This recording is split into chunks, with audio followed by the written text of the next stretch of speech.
Okay, it is exactly 6:30 p.m.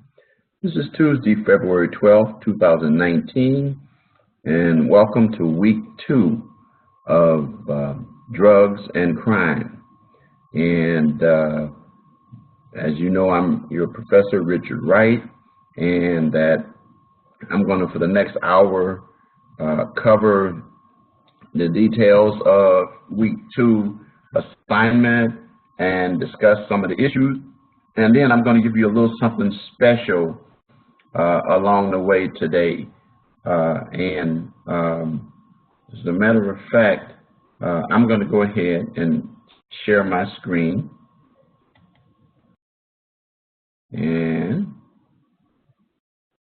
you can see on my screen your course home page. Some of you still haven't gotten it. Your course home page is the place where you get all the information I went over last week, and I'm not going to go over in detail, but I want to go down to reminding you that your rubrics are in each written assignment.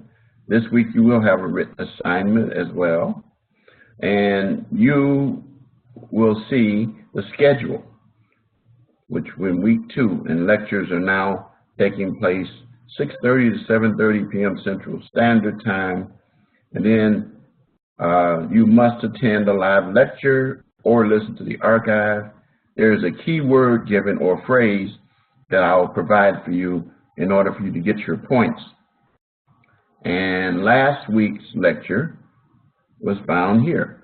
So if you went to, if you clicked on copy this link, all this part, https://youtube.be/0q7zx1xi1w capital G 8W. Anyway, you would find a lecture, and each week that's where you'll find it. Some of you have tried to go to my classroom link to get the recorded lecture. That's where it's recorded. That's where we are right now. But when you get the recording, it's converted to a YouTube video, and that's where you can get it. And I do YouTube because it's more accessible to our students. Okay? And so I'm not going to go over all of these announcements here. I'm going to go right to the week 2 announcement. As I said to you each week, you should pay attention to the announcements.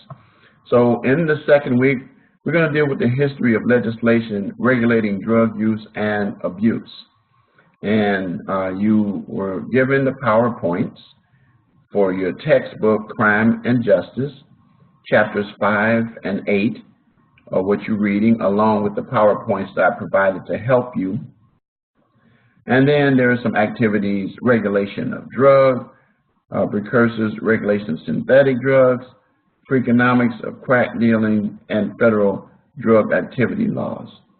And then your discussion assignment, which is due tonight, Tuesday, 11:59 p.m. Central Standard Time, mandatory sentencing for drug-related crimes.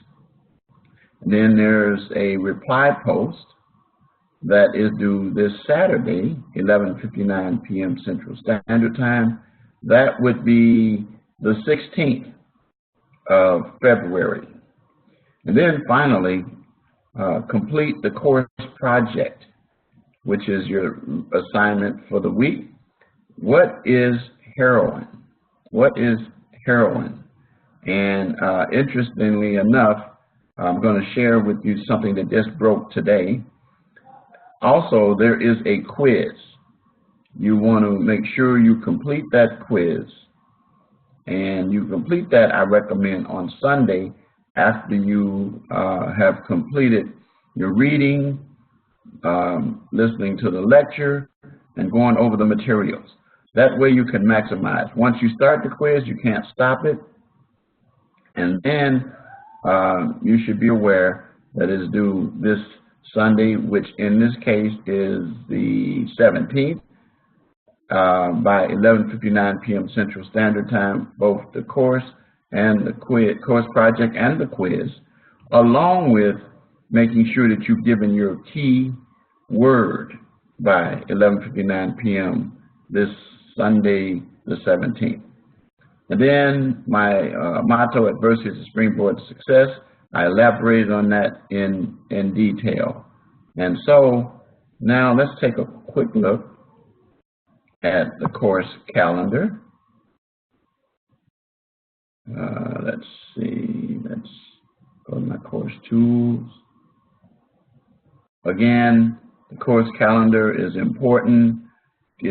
Somebody asked me when an assignment's due. You find that all on the course calendar.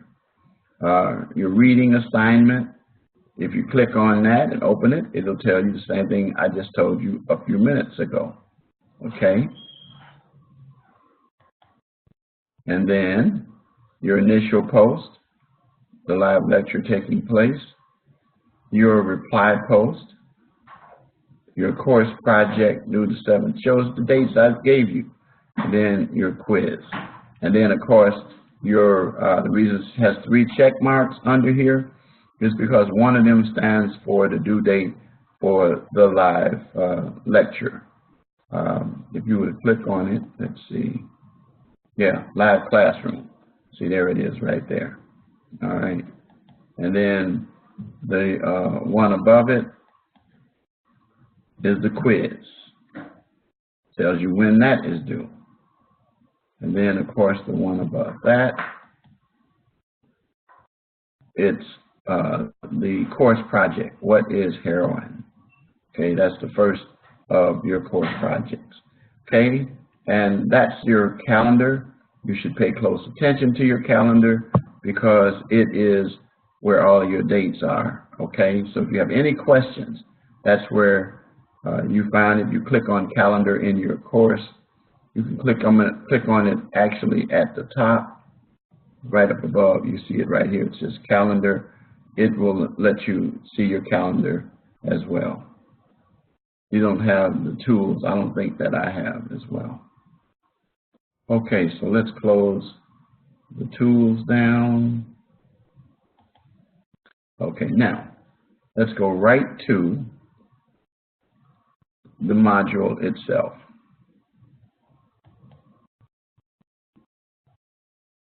And let's go over the assignments first.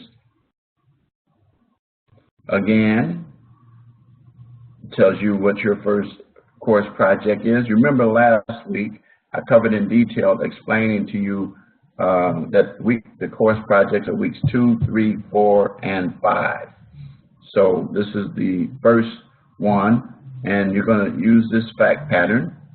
It tells you a minimum of 3 pages, to discuss these 4 bullet points. Must contain at least 3 credible resources other than your textbook. You hear me? Other than your textbook. We want you to focus on research. And then do not use Wikipedia. We say that over and over and over. And be sure that you APA, proper citations, listing your sources in the body, a cover page, and the reference page is also required. And that's not included in the 3-page count. Then if you need help with this assignment, there's some tips on the Module 2 tab here. You'll see that in just a minute. But first, before I do that, you click on the assignment and you see the same information again. Again, the due date that I gave you, so there's no confusion. And then there is the rubric. This is what I use to grade you guys on for your written assignments. So I'm going to look for this content to get your 30 points. You're going to follow everything that's in here, which you will discover has something to do with the actual module itself, and then it tells you the requirement, read credible resources, remember credible, well-organized paragraphs, and that it meets the 3-page minimum requirement, and then APA. I already gone over that. Again, it means citations and references. 12-point Roman should be a cover page, title page, properly formatted. I told you of resources that can help you, and then no Wikipedia ever. And so you exit that. So that's the course project, okay, that you have to do. And then, sliding on down, is your discussion post. And it tells you what to do, and you follow what it says here. And it tells you what to do for your first post, which again is due tonight, 11:59 p.m. That's February the 12th. And then your reply post is due Saturday, the 16th, at 11:59 p.m. Central Standard Time. Remember, I encourage you to apply to more than one post. Provide details. Let me know that you have thought these issues out, and not just make it conversational, but make it also informational. And again, here's the link to guides as well that helps you. And so then let's move right on down, and then you have the quiz. It's a 30-minute quiz, which you probably already know how many questions are from week 1. And again, you have 30 minutes to complete it. It is time. It is very important that you abide by the academic misconduct policy. In other words, you're going to not have materials, notes, and things like that to help you. Quite honestly, it will slow you down. And also, if you get caught in that situation, there's a little warning here. It tells you you can be expelled from school. And so that is due also Sunday as well. All right. So now let's go back, and I want to show you what I was talking about. Again, that's why we have this course guide. All you have to do is click on it. You click on it, just like I'm doing, and it opens it up. There it is. Boom. Tells you about your module 2 now. And it explains and helps you. Tells you what you need to do. And it tells you places you can find data and information. You don't have to use resources. All the data for the articles and for the government websites are all credible. All credible. And then it tells you also to help you with research. Then you can contact Dennis Johnson, our librarian, for an appointment, or you can have a tutor match appointment with our outstanding student tutors, and that helps you, as well as it provides you information here about APA. It tells you, use your toolkit lab. Everything is right here in front of you. So we put this little cartoon in here that the Library and Learning Center people put together a while back. Don't get the writing blues. Use your writing tools. It almost rhymed. The writing guide helps you no matter what stage of the writing that you are to make your papers very good. And there's the link for that as well. But there's also the link up here, and it helps you to find it. So that's in every week. And notice what's so neat about this is that each week it's there for each, all the way through this whole course. Man, I wish I had something like this when I was in college, but this should help you all to be successful. And then there are links up here as well. If you click on these links, they lead you to things like Grammarly to help you, webinar series that I would do everything I could to maximize it so you can get those gold cords. And the gold cords come when you graduate. That means you graduate with honors. And then there's some research tools up here. Here's another place to find the information. Everything you need to help you succeed in putting the right kind of paper. Noodle tools that helps you do your formatting and then your writing guide. So you got everything in hand. And then this is just for different programs, but you know, this is, we already, School of Justice Studies, you're already here in it, and so you already got that. But every program has something like this. So it is awesome for you to help you. All right.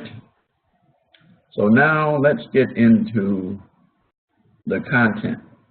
As I want to tell you that the objectives for this week is to deal with federal and state laws relating to the controlling the distribution of drugs, opium, cocaine, marijuana, and synthetic drugs, and then a little bit about the Comprehensive Drug Abuse Prevention Act, and also effective impact of mandatory sentencing provisions, and so forth. And so also it provides the assignments that we're going to go over: regulation of precursors, regulation of synthetic drugs, video freakonomics of crack dealing, and then federal laws activities. Okay. But I want to start with something that just came. It just came out today, and I want to share with you. As many of you may know, El Chapo Guzman has been on trial in New York City for being the head of a drug cartel. Well, I want to share this video with you. I'm going to leave my headphones on, but you can read the captions about what is taking place here. This little short, it's about 3 minutes long. So.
Okay.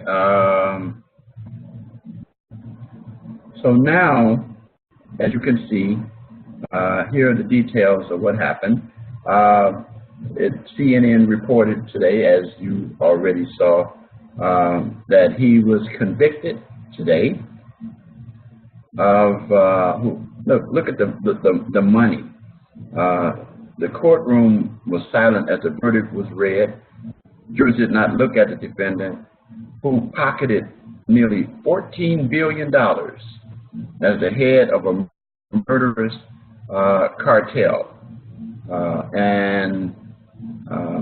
So he was convicted of 10 counts, and all 10 counts, it says, it will carry him a mandatory term of life in prison, and he'll be sentenced later in June, which will be after this course is over.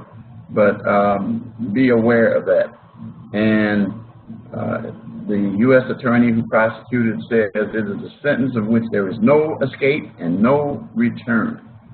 And so the juror consisted of 8 women and 4 men. And of course, the lawyers were upset, defense attorneys, and so it's the trial. 2.5 months, nearly 3 months took place. There were many witnesses that were presented by the prosecution, and there was just one witness that was presented by the defense, and so it was quite a battle here. And so this is an article that you can take a look at, and you get a chance to. All you have to do is go to Google, and you can see the breaking news. So I wanted to share that with you. Now, what that means is that there's going to be a big dent in drugs and crime. And remember what this is very interesting, and as contemporary issues come about, I will be presenting them to you during the sessions. And so again, if you want to take a look at that video, then the link is at the top of the page. But I am going to tell you that this is some pretty serious stuff.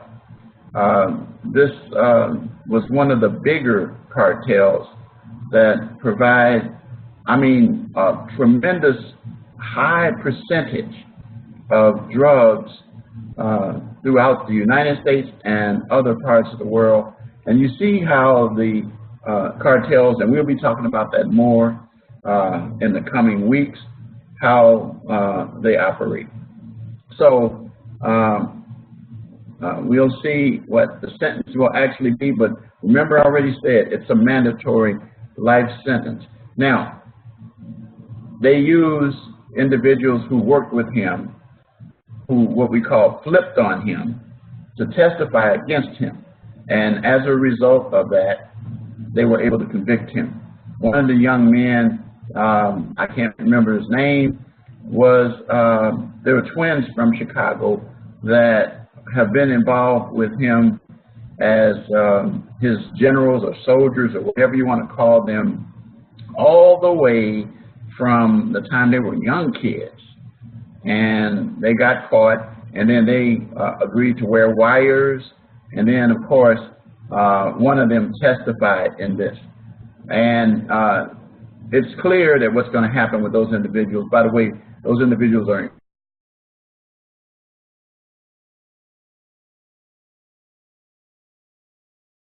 that they will probably be secure, even though this man will be ours for the rest of his life, that there will be that we still have contact with. Remember, there's so much money involved in this, and the corruption that comes about because of this. People are greedy and will do almost anything in terms of it. So I wanted to share that with you, at the start of today's session, because that is what I will do contemporaneously with things that I see in the news, provide it to you so that you as students will be on top of it. I'm sure you'll hear about it, but there's some specific details. I've been watching this and paying close attention. By the way, the final thing I'm going to say before I get into the material here about that is this, is that he is also under indictment in, I think, 4 or 5 other jurisdictions as well. And those, I am told at this particular point, are going to still continue to remain open. They're not going to close out because he's convicted of the life sentence in this New York case. But because of the fact that there's going to be appeals, he's going to probably be tried in the other jurisdictions, one of which is right here in Chicago. Looking forward to that one. I'm even going to try to see if I can go down and sit in the courtroom at least one of the days when the trial takes place here. I spent a lot of time doing that when I was in college and law school and during my practice as well. So anyway, that's exciting news. But as we already know, there is a debate, an argument about whether or not the wall is going to help. And I saw another article in here that basically said, let's see if I can get it up for you. Give me a minute. Let me go back to El Chapo. Okay, here we go. Let's go and see. Let's see. I was trying to find it. I did have it earlier.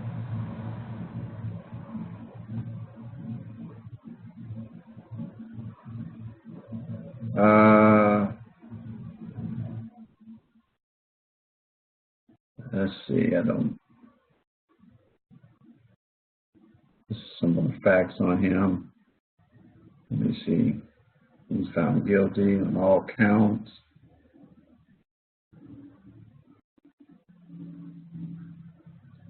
I was just looking at it earlier.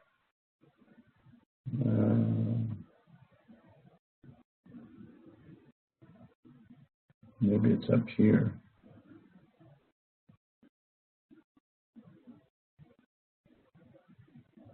Likely to head it to Supermax. Here to sign. Well, anyway, let's see, El Chapo and the wall.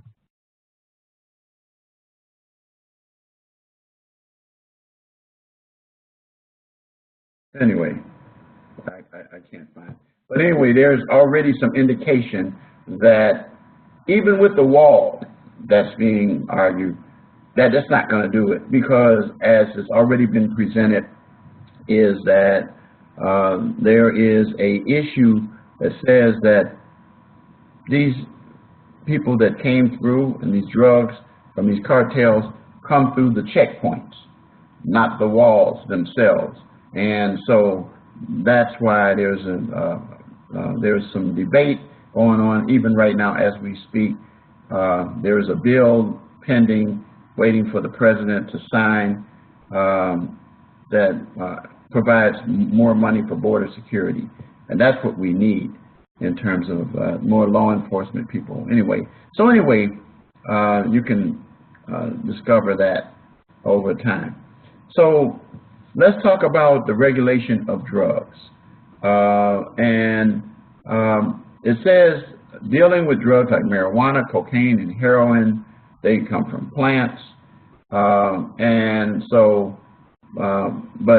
Meth is a manufactured drug, which makes it a very dangerous drug.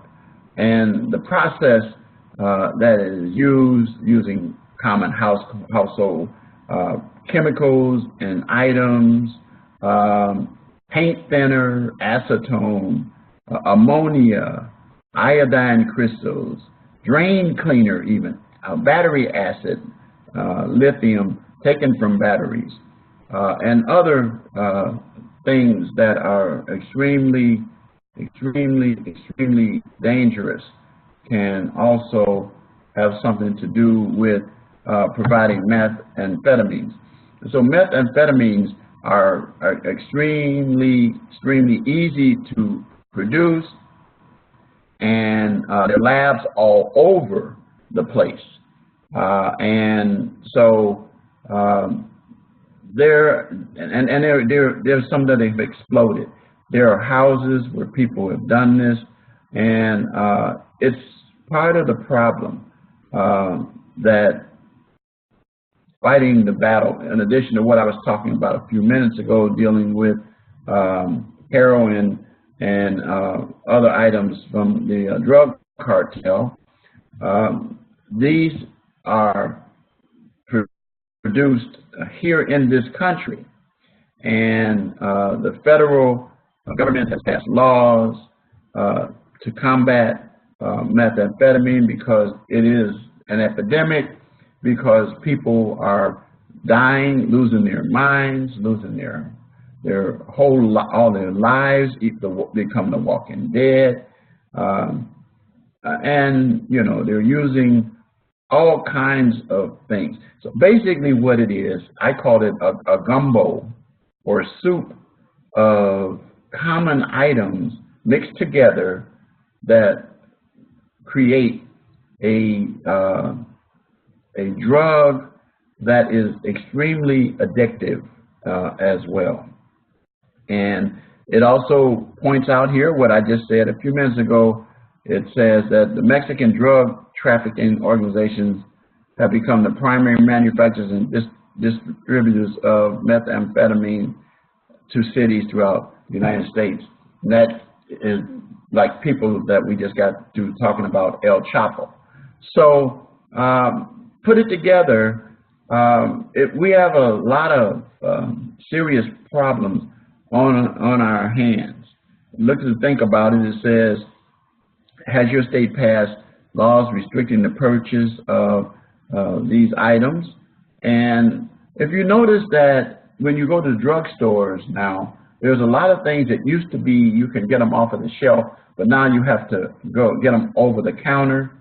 And even some items, there is a law kept by the places that you buy that to require you to sign, present ID, and also it's kept up who's buying this stuff. Now that's an attempt to try to monitor these synthetic drugs.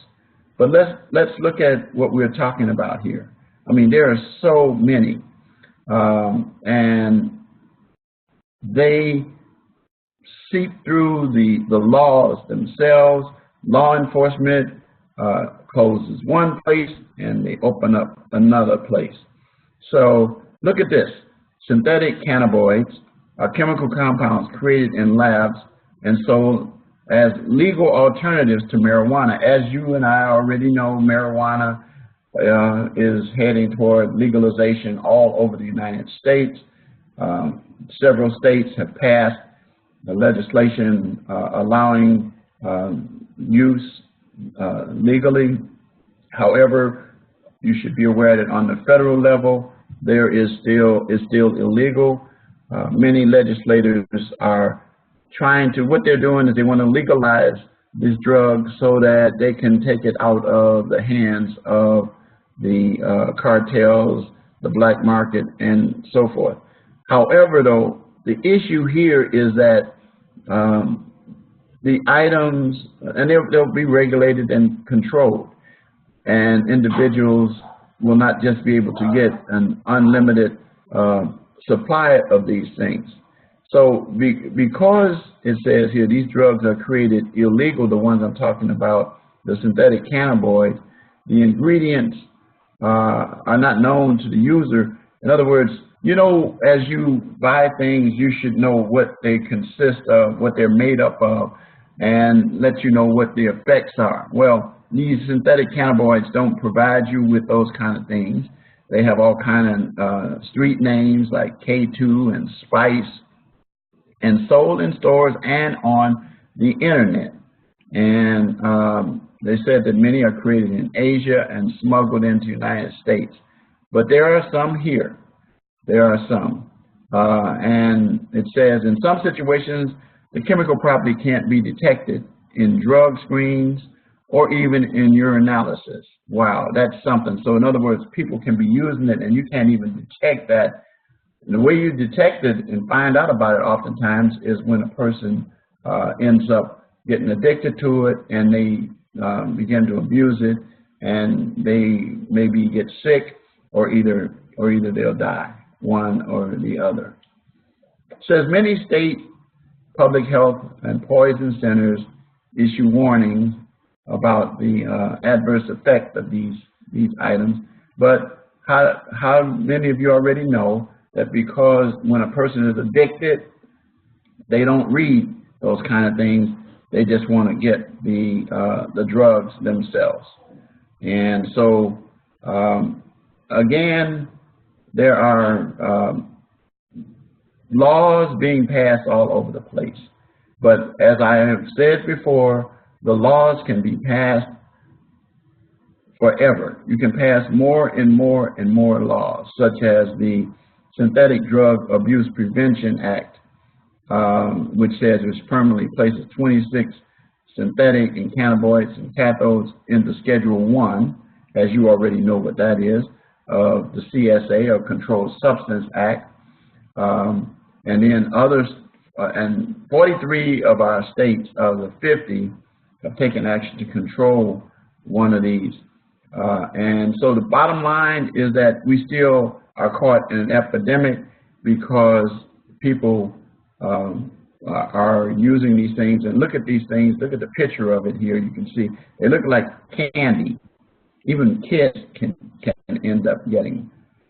And then here's some names: bath salts. I'm not going to go over all of these names, but be aware that these items are readily available, and that they're used just like alcohol and cigarettes, and they have no medical use. They're just used to get people high, and that's simply what it does. Look what it says. Bath salts are typically ingested by sniffing and snorting in a short high, and it can take orally or smoked, and then result in agitation. These are the effects that it has: insomnia, inability, dizziness, depression, paranoia, delusions, suicidal thoughts, which sometimes become suicidal actions, seizures, and panic attacks, and heart attacks, all kinds of things that happen that are bad on your body. Zombie, it talks about in 212 an incident that took place in Miami involving these types of bath salts. So they're bad. They're really, really, really dangerous. Okay, and the DEA is fighting it as quickly, and again, they're very popular because they're really not that expensive, and there are laws. Again, what it amounts to is that what we need is education and awareness, and we also need more law enforcement to be able to deal with those kind of things. Okay, so now let's take a look at this TED Talk. Well, I'm going to do that at the end.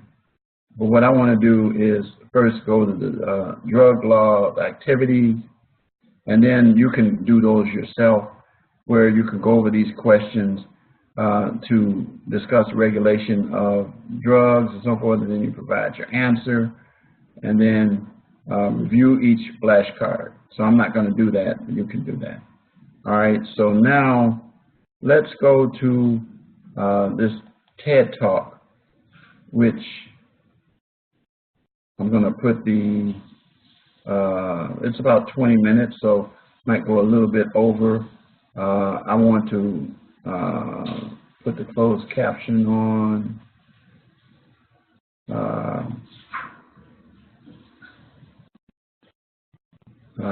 Okay, it's there. Let's see if I can make sure that, oh, okay.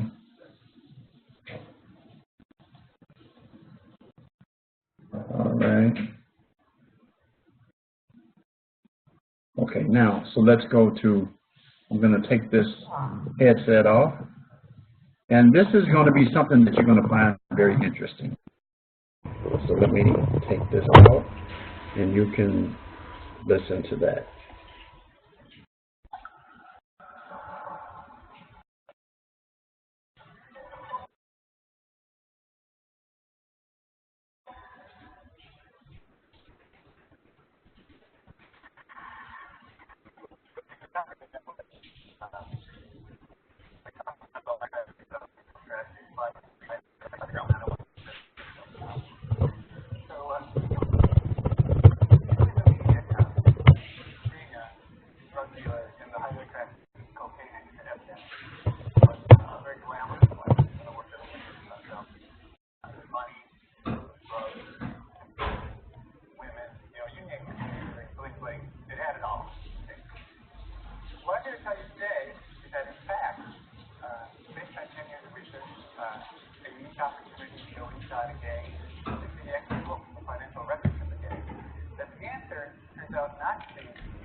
know it wanted crack cocaine, but when it came, it really did.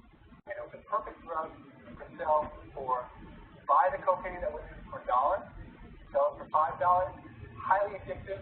The high was very short. For 15 minutes, you get this really high. And then when you come down, all you want to do is get high again. It created a wonderful market, and for the people who were there running the game, it was a great way